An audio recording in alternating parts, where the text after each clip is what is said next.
Assalamualaikum warahmatullahi wabarakatuh. Naga adalah makhluk mitologi paling terkenal di dunia. Seluruh dunia memiliki legendanya masing-masing. Di Eropa, naga selalu dilambangkan sebagai makhluk yang jahat. Namun bagi masyarakat Cina, naga melambangkan kekuatan dan kekuasaan.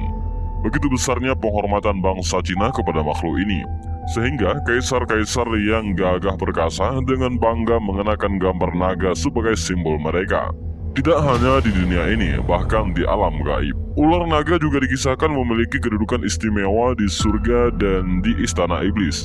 Ular yang berada di alam gaib adalah naga.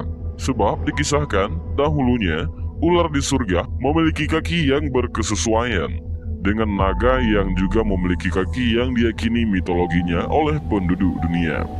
Ular naga dahulunya adalah makhluk yang bebas berada di surga, memiliki kaki dan dapat keluar masuk surga dengan bebasnya. Namun setelah berkhianat dan menjadi pengikut iblis, maka terusir dari surga. Ada yang turun ke bumi menjadi makhluk melata, dihilangkan kakinya oleh Allah Subhanahu wa Ta'ala, dan ada yang masih memiliki kekuatan dan menjadi penjaga istana iblis.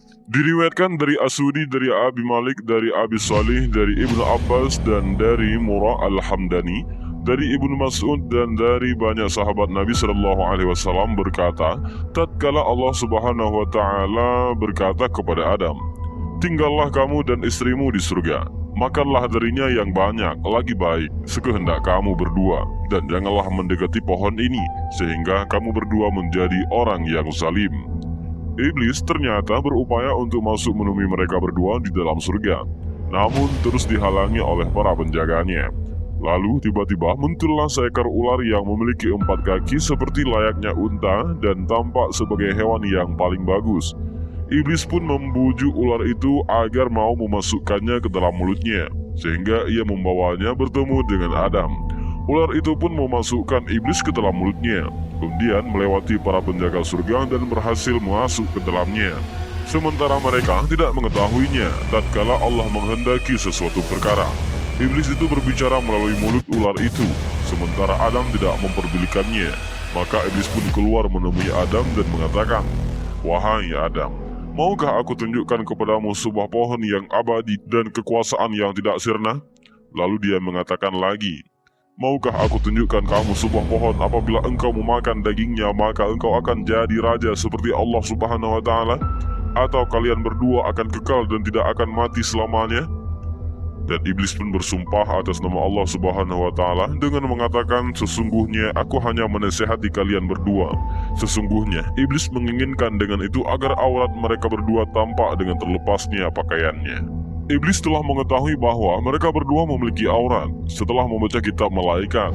Adam tidak mengetahui perihal ini. Adam enggan untuk memakan dari pohon itu. Akan tetapi Hawa mendekati pohon itu dan memakannya. Kemudian dia berkata, wahai Adam, makanlah, sesungguhnya aku telah memakannya, dan tidak terjadi apa-apa padaku. Tatkala Adam memakannya, maka nampaklah aurat mereka berdua dan mulailah mereka berdua menutupinya dengan daun-daun surga. Abdul Razak dan Ibnu Jarir meriwayatkan dari Ibnu Abbas, dia berkata, sesungguhnya musuh Allah Subhanahu wa Ta'ala iblis menawarkan dirinya kepada setiap binatang melata agar dapat membawanya masuk ke surga dan berbicara kepada Adam dan istrinya. Namun semua hewan menolak tawarannya itu. Lalu dia berkata kepada ular, aku akan melindungi dirimu dari gangguan Adam, dan engkau ada dalam jaminanku jika engkau memasukkanku ke dalam surga. Maka ular itu membawa iblis di antara 2 teringnya, lalu masuklah ke dalam surga. Teringnya ular ini berjalan dengan 4 kaki, lalu Allah menjadikannya berjalan di atas perutnya. Ibnu Abbas berkata, maka bunuhlah ular dimanapun kalian mendapatkannya. Padamlah makhluk yang pernah mendapat jaminan dari musuh Allah Subhanahu wa Ta'ala itu. Dan ternyata setelah kejadian itu, iblis memberikan kedudukan khusus kepada bangsa ular karena jasanya yang pernah diberikan di langit yang telah membantunya untuk bisa mengeluarkan Adam dan Siti Hawa dari surga. Ular tersebut diletakkan sebahagian dekat dengan iblis di istananya, dan ular yang terkuat di dunia adalah ular naga. Imam Ahmad berkata bahwa telah bercerita kepadaku Yunus dari Hammad bin Salamah, dari Ali dan dari Abu Nadra, dari Abu Sa'ir bahwasanya Rasulullah SAW bersabda kepada Ibnu Sayyid, apa yang kamu lihat? Ia menjawab, "Saya melihat singgasana di atas lautan yang dikelilingi oleh beberapa ular." Maka Rasulullah bersabda, "Dia telah melihat singgasana iblis." Hadis riwayat Ahmad. Ibnu Sayyad adalah tokoh sakti di zaman Rasulullah SAW yang memiliki kasyaf syaitan, yang matanya mampu untuk menembus alam jin. Karena kekeramatannya, para sahabat bahkan sampai menganggap bahwa Ibnu Sayyad ini adalah Dajjal.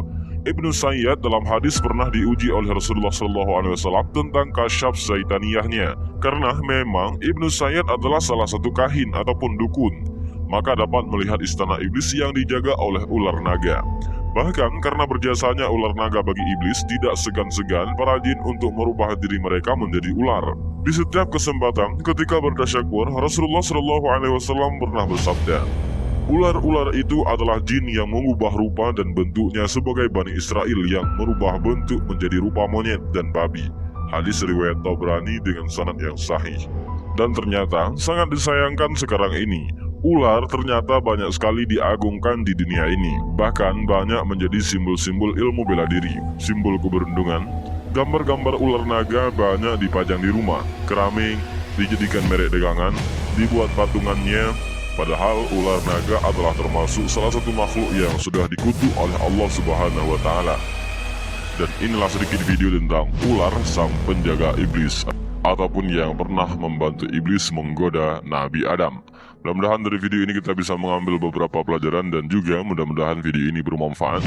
Wallahu a'lam bishawab. Assalamualaikum warahmatullahi wabarakatuh.